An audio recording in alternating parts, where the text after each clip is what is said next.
আমাদের জ্যোতিষশাস্ত্রে শনিকে বলা হয় কর্মফলদাতা, কর্মের কারক গ্রহ। নীলাঞ্জনা চয়াপ্রখম রবিসূতম মহাগ্রহম ছায়া গর্ভসম্ভূতং বন্দে ভক্তা শনিশ্চরম। বলা হয় শনি জব দেতা হয় তো ছপ্পর ফাড়কে দেতা হয়। তো শনি একটি এমন গ্রহ যে আমাদের কর্মকে নিয়ন্ত্রণ করে। আমরা আমাদের ভালো কর্ম এবং খারাপ কর্মের দ্বারাই জীবনে যা কিছু আমরা লাভ করি। ওই জন্য শনিকে বলা হয় দুঃখের কারক গ্রহ, কারণ আমরা আমাদের জীবনে কর্মের জন্যই সুখ বা দুঃখ পাই। তো যাদের শনির অশুভ দশা চলছে, মহাদশা বা অন্তর্দশা, শনির প্লেসমেন্ট খারাপ রয়েছে বা অশুভ নক্ষত্রে রয়েছে, কৃত্তিকা নক্ষত্রে শনি খুব খারাপ ফল দেয়, রোহিণী নক্ষত্রে শনি খুব খারাপ ফল দেয় নক্ষত্রগত দিক থেকে, অশ্লের সাথে খুব খারাপ ফল দেয়, উত্তর ফাল্গুনী নক্ষত্রে, উত্তরাষাঢ়া নক্ষত্রে খুব খারাপ ফল প্রদান করে, উত্তর ভাদ্রপদ নক্ষত্রে খুব খারাপ ফল প্রদান করে। তো শনির অবস্থান আপনার রাশিচক্রে কোথায় রয়েছে বা অষ্টক বর্গে বর্তমান গোচরে মান কত রয়েছে তার উপরেই শনি কীরকম ফল দেবে সেটি আপনি বুঝতে পারবেন। তো শনির অশুভ প্রভাব যদি আপনার জীবনে চলে, সর্বকার্যে বাধা, সর্বকার্যে ডিলে, কোনো কিছুতে উন্নতি হচ্ছে না, সেক্ষেত্রে কি করবেন? শনিদেবের অধিষ্ঠাত্রী দেবী হলেন মা দক্ষিণাকালী।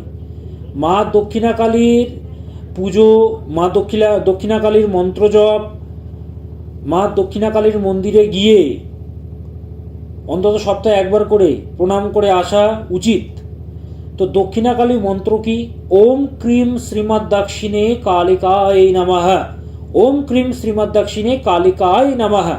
এই মন্ত্রটি প্রত্যহ জপ করা উচিত 28 বার, 8 বার বা 108 বার বা 51 বার জপ করা উচিত স্নানের পরে, যাদের শনির অশুভ দশা চলছে। এটি করবেন। সব থেকে ভালো হয় দক্ষিণা প্রয়োগ করতে, দক্ষিণাকালী প্রয়োগ, যেটি আমি করে থাকি তন্ত্রমতে আমি করে থাকি। দেখুন আমার ভিডিওগুলো দেখুন, তারাপীঠে আমার বিরাট যোগ্য হয়। আজকে হাজার হাজার মানুষ ভালো আছে। রাশি বলে ভিডিওগুলো দেখুন, সবাই লেখে সেখানে স্যার আপনি যা বলেন তা হুবহু মিলে যায়। তো দেখুন, তো দক্ষিণাকালী প্রয়োগ যারা করাতে চাইছেন তারা এই নম্বরগুলোতে যোগাযোগ করবেন। শনির সাড়ে সাথে যদি চলে সেক্ষেত্রে দক্ষিণাকালী প্রয়োগ করতে হবে, তাছাড়া নিস্তার নেই। অষ্টবর্গে যদি মান কম থাকে আর কি করবেন? শনির যদি অশুভ দশা চলে, 10 কোটি টাকা দামের কাজল পাওয়া যায় দশকর্মার দোকানে, ছোট কৌটো পাওয়া যায় কাজল, সেই কাজলটি কিনবেন।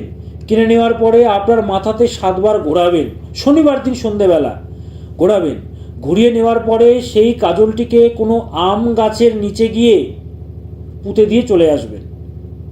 2টো কিনবেন কাজল, দশকর্মার দোকানে অ্যাভেলেবেল পেয়ে যাবেন। 2টো কিনবেন, নিয়ে আসার পরে 7 বার মাথায় ঘুরিয়ে সন্ধেবেলা একটি আম গাছের নিচে আর একটি হচ্ছে অশ্বত্থ গাছের নিচে গিয়ে পুঁতে দিয়ে চলে আসবেন সন্ধেবেলা।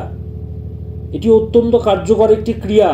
আর যারা হনুমান চালিসা পড়ছেন শনির অশুভ প্রভাব নাশ করার জন্যে, সঠিকভাবে না পাঠ করলে কোনো ফলই পাবেন না। সঠিকভাবে কিভাবে? দক্ষিণ দিকে মুখ করে লাল আসনে বসে হনুমান চালিসা পাঠ করতে হয়। কখন? বৃহস্পতির হোরায় পাঠ করতে হয়। তো অত কিছু না জানলেও দক্ষিণ দিকে মুখ করে লাল আসনে বসে পাঠ করবেন। যে কোনো পুজো পূর্ব দিকে বা উত্তর দিকে মুখ করে করতে হয়, শুধুমাত্র হনুমানজির ক্ষেত্রে দক্ষিণ দিকে মুখ করে, সাউথে ফেস করে, 180 ডিগ্রিতে ফেস করে লাল আসনে বসে পাঠ করতে হয়। এগুলো করবেন। একমাত্র শ্রেষ্ঠ পথ হচ্ছে দক্ষিণাকালী প্রয়োগ, যেটি আমি করি। তো যারা যোগাযোগ করতে চাইছেন, দক্ষিণাকালী প্রয়োগ করতে চাইছেন, দেখুন মেষ রাশির কিন্তু 7:30 শুরু হচ্ছে, টাইম কিন্তু ভালো না। 29শে মার্চ 2025-এর পর থেকে শুরু হচ্ছে শনির 7:30। সিংহ রাশি, ধনুরাশির ঢাইয়া শুরু হচ্ছে, অশুভ, চাকরি চলে যায়, ব্যবসা বন্ধ হয়ে যায়, রিলেশনশিপে ঝামেলা আসে, ভালো কিছু হতে চায় না, রোগ ভোগ, পারিবারিক অশান্তি লেগে থাকে।